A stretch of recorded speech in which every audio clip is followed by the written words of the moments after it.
ഗുരുവായൂരപ്പന്റെ തിരുസന്നിധിയിൽ ഒരു ഭക്തന്റെ കണ്ണുനീരിൽ നിന്നും പിറന്ന അമൂല്യമായ ഒരു സമർപ്പണം. നൂറ്റാണ്ടുകൾ പിന്നിട്ടിട്ടും ഇന്നും എത്രയോ ഭക്തരുടെ ഹൃദയങ്ങളിൽ ഭക്തിയുടെ നാദമായി നിറഞ്ഞു നിൽക്കുന്ന ഒരു ദിവ്യകൃതി. അതാണ് നാരായണീയം. അമ്മമാരെ, സജ്ജനങ്ങളെ, സ്നേഹം നിറഞ്ഞ നമസ്കാരം. ചില എഴുത്തുകൾ വെറും അക്ഷരങ്ങളല്ല, ചില വാക്കുകൾ വെറും വരികളല്ല. അവ ഒരു ഭക്തന്റെ ഹൃദയത്തിൽ നിന്നുയർന്ന് ഭഗവാന്റെ തിരുമുൻപിൽ സമർപ്പിക്കപ്പെട്ട പ്രാർത്ഥനകളാണ്. ഒരമ്മ തന്റെ മനസ്സിലെ വിഷമങ്ങൾ ആരോടും പറയാതെ നിശബ്ദമായി വിളക്ക് കൊളുത്തി ഭഗവാന്റെ മുന്നിലിരുന്ന് കണ്ണുകൾ അടയ്ക്കുന്ന ആ നിമിഷം പോലെ ഒരു ഭക്തന്റെ ഹൃദയവേദനയും പ്രതീക്ഷയും വിശ്വാസവും ചേർന്നപ്പോൾ അത് അക്ഷരങ്ങളായി ഒഴുകിയതാണ് നാരായണീയം. അമ്മമാരെ, ജീവിതത്തിൽ എത്ര വലിയ അറിവും കഴിവും ഉണ്ടായാലും ചില നിമിഷങ്ങളിൽ മനുഷ്യന്റെ മനസ്സ് തേടുന്നത് ഒരേ ഒരു ആശ്രയമാണ്: ഭഗവാന്റെ പാദകമലങ്ങൾ. അങ്ങനെ ഒരു ശരണാഗതിയുടെ വഴിയിലൂടെയാണ് മേൽപ്പത്തൂർ നാരായണ ഭട്ടതിരിയുടെ ജീവിതവും ഗുരുവായൂരപ്പന്റെ തിരുസന്നിധിയിലേക്ക് കൂടുതൽ അടുക്കുന്നത്. സംസ്കൃതത്തിലെ മഹാപണ്ഡിതനും കവിയുമായിരുന്ന മേൽപ്പത്തൂർ നാരായണ ഭട്ടതിരി അറിവിലും പാണ്ഡിത്യത്തിലും പ്രശസ്തനായ വ്യക്തിയായിരുന്നു. എന്നാൽ ജീവിതം എല്ലായ്പ്പോഴും ഒരേപോലെ ആയിരിക്കില്ലല്ലോ, അല്ലേ? ഒരു മനുഷ്യന്റെ ഉള്ളിലെ യഥാർത്ഥ ഭക്തി പലപ്പോഴും പുറത്തു വരുന്നത് അവൻ ജീവിതത്തിലെ പരീക്ഷണങ്ങളെ നേരിടുന്ന സമയത്താണ്. അപ്പോൾ അവൻ തന്റെ കഴിവുകളെയല്ല, തന്റെ വിശ്വാസത്തെയാണ് മുറുകെ പിടിക്കുക. അങ്ങനെ തന്റെ വേദനകളും പ്രതീക്ഷകളും എല്ലാം ഗുരുവായൂരപ്പന്റെ തിരുമുൻപിൽ സമർപ്പിച്ച ഒരു ഭക്ത ഹൃദയത്തിൽ നിന്നാണ് നാരായണീയത്തിന്റെ ആദ്യ സ്വരങ്ങൾ ഉയർന്നത്. അത് വെറും ഒരു കാവ്യം എഴുതാനുള്ള ശ്രമമായിരുന്നില്ല, ഒരു ഭക്തൻ തന്റെ പ്രിയപ്പെട്ട ഭഗവാനോട് സംസാരിച്ച നിമിഷങ്ങളായിരുന്നു. ഓരോ ശ്ലോകവും ഒരു പ്രാർത്ഥനയായി, ഓരോ വരിയും ഒരു സമർപ്പണമായി, ഓരോ നാമവും ഗുരുവായൂരപ്പന്റെ പാദങ്ങളിൽ അർപ്പിക്കുന്ന ഒരു പുഷ്പമായി മാറി. അതുകൊണ്ടാണ് അമ്മമാരെ, നാരായണീയം ഇന്നും ഒരു ഗ്രന്ഥം മാത്രമായി ഭക്തർ കാണാത്തത്. ഒരു ഭക്തന്റെ കണ്ണുനീരും വിശ്വാസവും ഗുരുവായൂരപ്പന്റെ കരുണയും ചേർന്ന ഒരു ആത്മീയ അനുഭവമായാണ് കാണുന്നത്. ഇനി നമുക്കറിയാം എങ്ങനെയാണ് ആ ഭക്തിയുടെ ഒഴുക്ക് 100 ദശകങ്ങളിലൂടെ സഞ്ചരിച്ച് ഇന്ന് ലോകമെമ്പാടുമുള്ള ഭക്തരുടെ പ്രാർത്ഥനയായി മാറിയത്. അമ്മമാരെ, ഒരു ഭക്തന്റെ ഹൃദയത്തിൽ ഭഗവാനോടുള്ള സ്നേഹം നിറയുമ്പോൾ ആ സ്നേഹത്തിനൊരു രൂപം വേണമെന്ന് തോന്നും, അല്ലേ? ചിലരത് കണ്ണീരായി പ്രകടിപ്പിക്കും, ചിലർ പ്രാർത്ഥനയായി സമർപ്പിക്കും, ചിലർ ഭഗവാന്റെ നാമം ജപിക്കും. എന്നാൽ മേൽപ്പത്തൂർ നാരായണ ഭട്ടതിരിയുടെ ഹൃദയത്തിൽ നിറഞ്ഞ ഭക്തി വാക്കുകളായി ഒഴുകി. അത് നാരായണീയമായി മാറി. ഗുരുവായൂരപ്പന്റെ തിരുസന്നിധിയിൽ നിന്ന് അകന്നു പോകാൻ കഴിയാത്ത ഒരു ഭക്ത ഹൃദയം പോലെ. ഭഗവാന്റെ മഹത്വം ഓരോ വരിയിലും നിറച്ചുകൊണ്ട് അദ്ദേഹം ഈ ദിവ്യകൃതി രചിച്ചു. അമ്മമാരെ, നാരായണീയം എന്നത് ഭഗവാന്റെ കഥകൾ മാത്രം പറയുന്ന ഒരു കൃതിയല്ല. ഒരു ഭക്തൻ തന്റെ പ്രിയപ്പെട്ട ഭഗവാനെ എങ്ങനെ കാണുന്നു എന്നതിൻ്റെ ഒരു മനോഹരമായ അനുഭവമാണ്. ഒരു കുഞ്ഞിനെ അമ്മ നോക്കുന്നത് പോലെ, ഒരു അമ്മയുടെ മനസ്സിൽ മക്കളോടുള്ള സ്നേഹം നിറയുന്നത് പോലെ, അതിലും ആഴത്തിൽ ഒരു ഭക്തന്റെ മനസ്സിൽ ഭഗവാനോടുള്ള സ്നേഹം എങ്ങനെ നിറയുന്നു എന്നതാണ് നാരായണീയം നമ്മോട് പറയുന്നത്. ശ്രീ മഹാവിഷ്ണുവിന്റെ മഹത്വവും അവതാരങ്ങളുടെ ദിവ്യതയും ഭഗവാന്റെ കരുണയും ഭക്തനോടുള്ള സ്നേഹവും എല്ലാം ഈ കൃതിയിൽ ഭക്തിയുടെ മാധുര്യത്തോടെ നിറഞ്ഞിരിക്കുന്നു. അമ്മമാരെ, നമ്മളൊരു കുഞ്ഞിന്റെ കൈ പിടിച്ച് നടക്കുമ്പോൾ ആ കുഞ്ഞിന് വഴി മുഴുവൻ അറിയില്ലെങ്കിലും അമ്മയുടെ കയ്യിൽ വിശ്വാസമുണ്ടാവും. അതുപോലെ തന്നെയാണ് ഒരു ഭക്തനും. ജീവിതത്തിൽ എന്ത് സംഭവിച്ചാലും എൻ്റെ കൂടെ എൻ്റെ ഗുരുവായൂരപ്പനുണ്ട് എന്ന വിശ്വാസം മനസ്സിന് ഒരു വലിയ ആശ്വാസമാണ്. അത്തരമൊരു വിശ്വാസത്തിന്റെ ശബ്ദമാണ് നാരായണീയം. കാലം മാറി, തലമുറകൾ മാറി, എന്നാൽ ഭക്തിയുടെ അനുഭവം മാറിയില്ല. ഒരു കാലത്ത് മേൽപ്പത്തൂർ നാരായണ ഭട്ടതിരി തന്റെ ഹൃദയം അക്ഷരങ്ങളാക്കി ഗുരുവായൂരപ്പന് സമർപ്പിച്ചു. ഇന്ന് എത്രയോ ഭക്തർ ആ അക്ഷരങ്ങളെ പ്രാർത്ഥനയായി ഏറ്റെടുക്കുന്നു. വീട്ടിലെ പൂജാമുറിയിൽ രാവിലെ വിളക്ക് കൊളുത്തുന്ന സമയത്ത്, മനസ്സ് ശാന്തമാക്കാൻ ആഗ്രഹിക്കുന്ന നിമിഷങ്ങളിൽ നാരായണീയത്തിലെ വാക്കുകൾ പലർക്കും ഒരാശ്വാസമായി മാറുന്നു. കാരണം അമ്മമാരെ, ഭഗവാന്റെ നാമം കേൾക്കുമ്പോൾ ശാന്തമാകുന്നത് ചെവികൾ മാത്രമല്ല, നമ്മുടെ മനസ്സും കൂടിയാണ്. നമ്മൾ പറയാൻ കഴിയാത്ത പല വേദനകളും ഭഗവാന്റെ മുന്നിൽ വയ്ക്കുമ്പോൾ ആ ഭാരം കുറയുന്ന ഒരു അനുഭവം പല ഭക്തന്മാർക്കും ഉണ്ടാവാറുണ്ട്. അതാണ് നാരായണീയത്തിന്റെ ഏറ്റവും വലിയ സൗന്ദര്യം. ഒരു ഭക്തനും ഭഗവാനും തമ്മിലുള്ള ആ നിശബ്ദമായ ബന്ധം. അമ്മമാരെ, ഇനി നമുക്കറിയാം എന്തുകൊണ്ടാണ് ഇന്നും അനേകം ഭക്തർ നാരായണീയം എഴുതുകയും പാരായണം ചെയ്യുകയും ഗുരുവായൂരപ്പന്റെ തിരുമുൻപിൽ സമർപ്പിക്കുകയും ചെയ്യുന്നതെന്ന്. ഒരു വഴിപാടായി മാത്രമല്ല, ഒരു മനസ്സിന്റെ സമർപ്പണമായി. ഒരു ഭക്തൻ ഭഗവാനെ ഓർക്കുമ്പോൾ അവന്റെ മനസ്സിൽ ആദ്യം വരുന്നത് എന്താണ്? സ്നേഹമാണല്ലേ.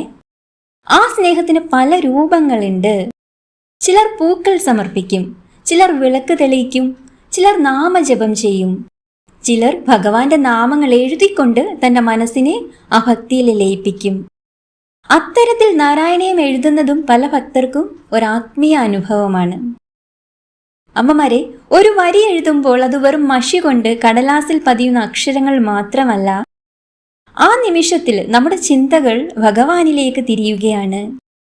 ദിവസത്തിലെ തിരക്കുകൾക്കിടയിൽ, മനസ്സിലെ ചിന്തകൾക്കിടയിൽ കുറച്ചു സമയം ഭഗവാന്റെ നാമത്തിനായി മാറ്റിവെക്കുകയാണ്. ഒരമ്മ രാവിലെ എല്ലാവർക്കുമായി ഓടി നടക്കുമ്പോൾ, ഒരുപാട് കാര്യങ്ങൾ മനസ്സിൽ സൂക്ഷിക്കുമ്പോൾ, അല്പനേരം വിളക്കിന് മുന്നിലിരുന്ന് ഭഗവാന്റെ നാമം ഓർക്കുന്ന ആ നിമിഷം പോലെയാണ്. ഓരോ അക്ഷരവും ഒരു ചെറിയ പ്രാർത്ഥനയായി മാറുന്നു.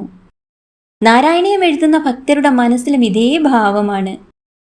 എന്റെ മനസ്സ് എന്റെ ഭഗവാന്റെ പാതാരവിന്ദങ്ങളിൽ സമർപ്പിക്കട്ടെ എന്നൊരു നിശബ്ദമായ പ്രാർത്ഥന. ഭക്തിയിൽ ഏറ്റവും മനോഹരമായ കാര്യം എന്താണെന്ന് അമ്മമാർക്കറിയുമോ? ഭഗവാനിലേക്ക് എത്താൻ വലിയ കാര്യങ്ങൾ മാത്രം ആവശ്യമില്ല എന്നതാണ്. ഒരു ചെറിയ നാമജപം, ഒരു ചെറിയ പ്രാർത്ഥന, ഒരു ചെറിയ സമർപ്പണം സ്നേഹത്തോടെ ചെയ്യുമ്പോൾ അതിന് വലിയൊരു ആത്മീയ അർത്ഥം ലഭിക്കുന്നു. അതുകൊണ്ടാണ് പല ഭക്തരും നാരായണീയം എഴുതുന്നത് ഒരു വഴിപാടായി മാത്രം കാണാത്തത്. അത് സ്വന്തം മനസ്സിനെ ഭഗവാനോട് കൂടുതൽ അടുപ്പിക്കുന്ന ഒരവസരമായി കാണുന്നു. ഒരു ദിവസം കുറച്ചു സമയം ലോകത്തിന്റെ തിരക്കുകളിൽ നിന്ന് മാറി ഗുരുവായൂരപ്പന്റെ നാമത്തിൽ മനസ്സിനെ ചേർത്തു വെക്കുന്ന ഒരു പുണ്യനിമിഷം. നമ്മൾ പലപ്പോഴും ജീവിതത്തിലെ വിഷമങ്ങൾ മാത്രം ഭഗവാനോട് പറയാറുണ്ടല്ലേ. എന്നാൽ ചിലപ്പോൾ ഒന്നും ചോദിക്കാതെ ഭഗവാനെ എൻ്റെ മനസ്സിൽ നീ ഉണ്ടാവണമേ എന്ന് മാത്രം പ്രാർത്ഥിക്കുമ്പോൾ ആ പ്രാർത്ഥനയ്ക്കൊരു പ്രത്യേക ശാന്തതയുണ്ട്. നാരായണീയം നൽകുന്ന ഏറ്റവും വലിയ അനുഭവവും അതാണ്. ഭഗവാനെ അറിയുക മാത്രമല്ല, ഭഗവാനോട് ഒരു ബന്ധം അനുഭവിക്കുക. കാലം മാറിയിട്ടും ഭക്തിയുടെ ഈ വഴികൾ ഇന്നും തുടരുന്നു. ഒരു കാലത്തൊരു ഭക്തന്റെ ഹൃദയത്തിൽ നിന്ന് പിറന്ന നാരായണീയം ഇന്ന് അനേകം ഭക്തരുടെ കൈകളിലൂടെ, അവരുടെ പ്രാർത്ഥനകളിലൂടെ ഗുരുവായൂരപ്പന്റെ തിരുമുൻപിലേക്ക് വീണ്ടും വീണ്ടും എത്തുന്നു. അമ്മമാരെ, അടുത്തതായി നമുക്ക് കാണാം ഇന്നത്തെ കാലത്തും ഭക്തർ എങ്ങനെ കൂട്ടായ്മയായി നാരായണീയം എഴുതി ഗുരുവായൂരപ്പന് സമർപ്പിക്കുന്നു എന്നും ആ സമർപ്പണത്തിന് പിന്നിലെ മനോഹരമായ ഭക്തിഭാവം എന്താണെന്നും. ഭക്തിയുടെ ഏറ്റവും മനോഹരമായ ഒരു പ്രത്യേകത എന്താണെന്ന് അമ്മമാർക്കറിയുമോ? അത് ഒരാളുടെ ഹൃദയത്തിൽ മാത്രം ഒതുങ്ങി നിൽക്കില്ല എന്നതാണ്. ഒരു വിളക്കിൽ നിന്ന് മറ്റൊരു വിളക്ക് തെളിയുന്നത് പോലെ ഒരു ഭക്തന്റെ വിശ്വാസം മറ്റൊരാളുടെ മനസ്സിലും പ്രതീക്ഷയും ആശ്വാസവും നിറയ്ക്കും. അങ്ങനെ തന്നെയാണ് നാരായണീയത്തോടുള്ള ഭക്തിയും. ഒരു കാലത്ത് മേൽപ്പത്തൂർ നാരായണ ഭട്ടതിരിയുടെ ഹൃദയത്തിൽ നിന്നൊഴുകിയ ആ ഭക്തിധാര ഇന്ന് അനേകം ഭക്തരുടെ പ്രാർത്ഥനകളിലൂടെ തുടർന്നുകൊണ്ടിരിക്കുന്നു. അമ്മമാരെ, ഇന്ന് പല ഭക്തരും നാരായണീയം എഴുതുന്നത് ഒരു വലിയ ആത്മീയ സമർപ്പണമായി കാണുന്നു. ഓരോ ശ്ലോകവും എഴുതുമ്പോഴും അതൊരു കടമയായല്ല, ഗുരുവായൂരപ്പന്റെ തിരുമുൻപിൽ അർപ്പിക്കുന്ന ഒരു ചെറിയ പൂവായാണ് അവർ കാണുന്നത്. ഒരു വരി എഴുതുമ്പോൾ നമ്മുടെ കണ്ണുകൾ ആ അക്ഷരങ്ങളെ കാണുന്നു.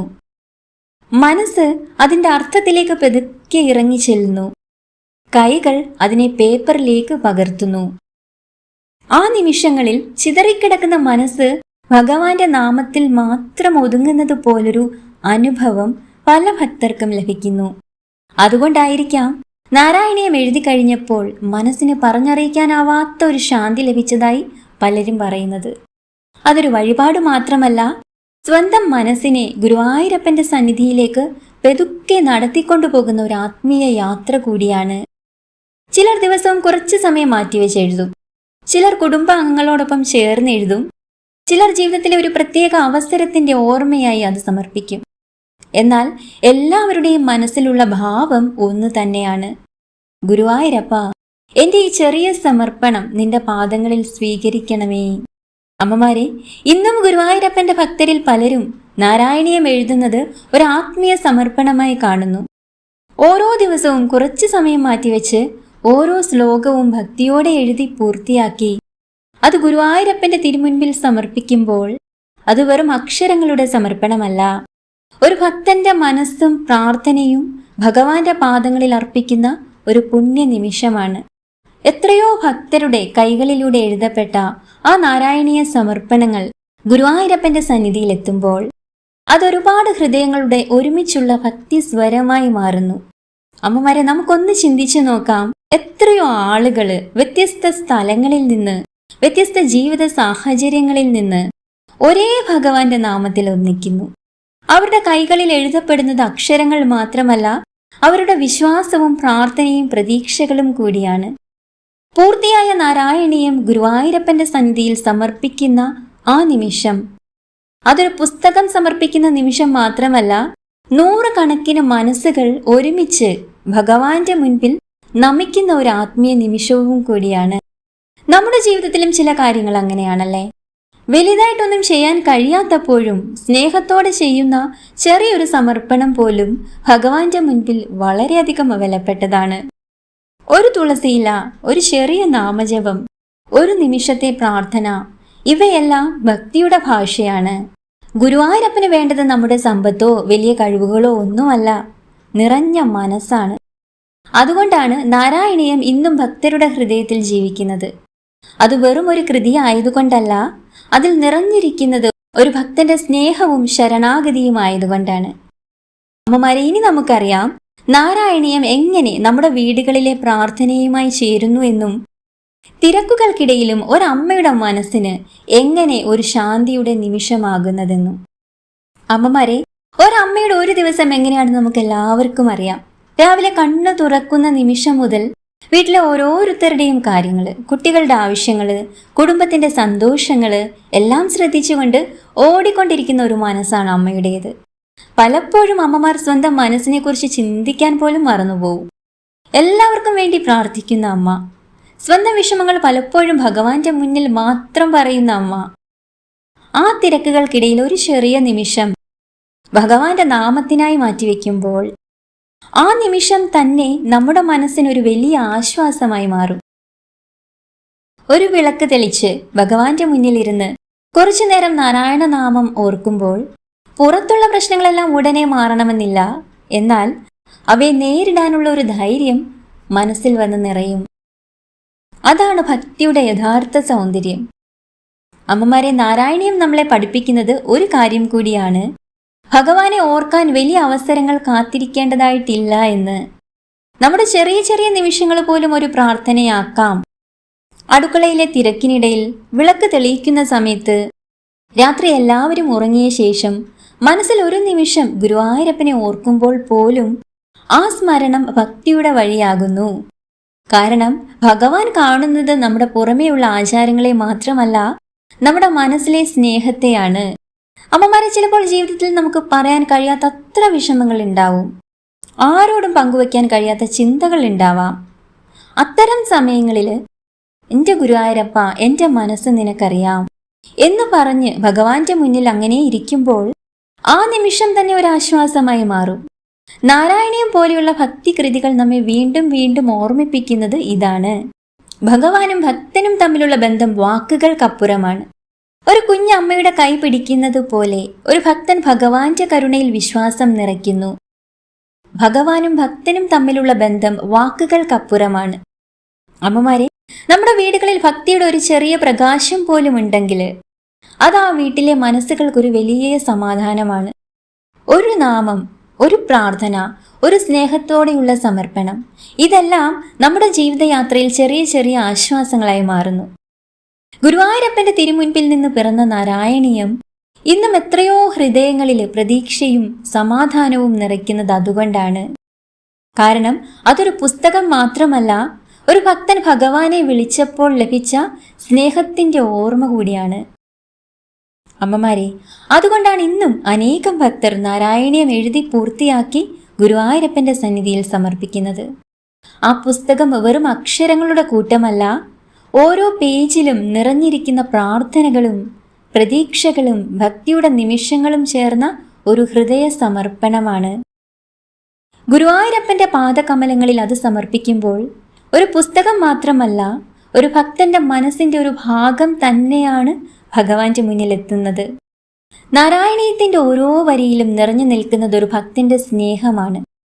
ഒരു മനുഷ്യൻ തന്റെ ജീവിതത്തിലെ എല്ലാ ആശങ്കകളും ഭഗവാന്റെ മുന്നിൽ സമർപ്പിച്ച്, എന്റെ പൊന്നു ഗുരുവായൂരപ്പ, എന്റെ മനസ്സും വേദനകളും പ്രതീക്ഷകളും എല്ലാം നീ അറിയുന്നുണ്ടല്ലോ എന്ന് പറഞ്ഞ് ഭഗവാന്റെ തിരുമുൻപിൽ തന്റെ ഹൃദയം സമർപ്പിക്കുന്ന ആ വിശ്വാസമാണ്, അതാണ് നാരായണീയത്തിന്റെ ഏറ്റവും വലിയ സൗന്ദര്യം. അമ്മമാരെ, ഓരോ അക്ഷരവും ഒരു പ്രാർത്ഥനയാകുമ്പോൾ, ഓരോ പേജും ഒരു സമർപ്പണമാകുമ്പോൾ നാരായണീയം വെറും എഴുതപ്പെട്ട ഒരു കൃതിയായി മാത്രം അവശേഷിക്കുന്നില്ല. അത് ഒരു ഭക്തന്റെ ഹൃദയം ഗുരുവായൂരപ്പനോട് സംസാരിക്കുന്ന ഒരു നിശബ്ദ ഭാഷയായി മാറുന്നു. കാലം എത്ര മാറിയാലും മനുഷ്യന്റെ മനസ്സിലെ പ്രാർത്ഥനകൾക്ക് വലിയ മാറ്റമൊന്നുമില്ല. സന്തോഷമുള്ളപ്പോൾ നന്ദി പറയാനും, സങ്കടമുള്ളപ്പോൾ ആശ്വാസം തേടാനും, മനസ്സ് നിറയുമ്പോൾ സ്നേഹത്തോടെ വിളിക്കാനും നമ്മൾ ഭഗവാനെ ഓർക്കുന്നു, നമ്മുടെ പൊന്നു ഗുരുവായൂരപ്പനെ ഓർക്കുന്നു. അമ്മമാരെ, ഗുരുവായൂരപ്പന്റെ തിരുമുൻപിൽ നമുക്ക് സമർപ്പിക്കാൻ വലിയ കാര്യങ്ങളൊന്നും ആവശ്യമില്ല. നിറഞ്ഞൊരു മനസ്സ് ഉണ്ടായാൽ മാത്രം മതി. സ്നേഹത്തോടെ വിളിക്കുന്ന ഒരു നാമം മതി.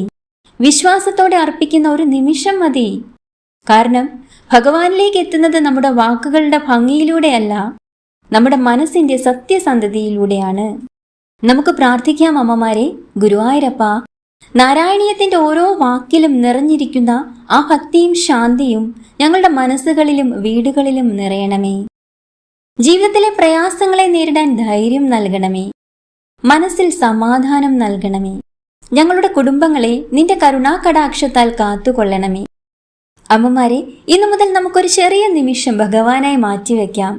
തിരക്കുകൾക്കിടയിൽ ഒരു നാമം ഓർക്കാം, ഒരു പ്രാർത്ഥന ചൊല്ലാം, ഒരു നിമിഷം ഗുരുവായൂരപ്പന്റെ സ്നേഹം അനുഭവിക്കാം.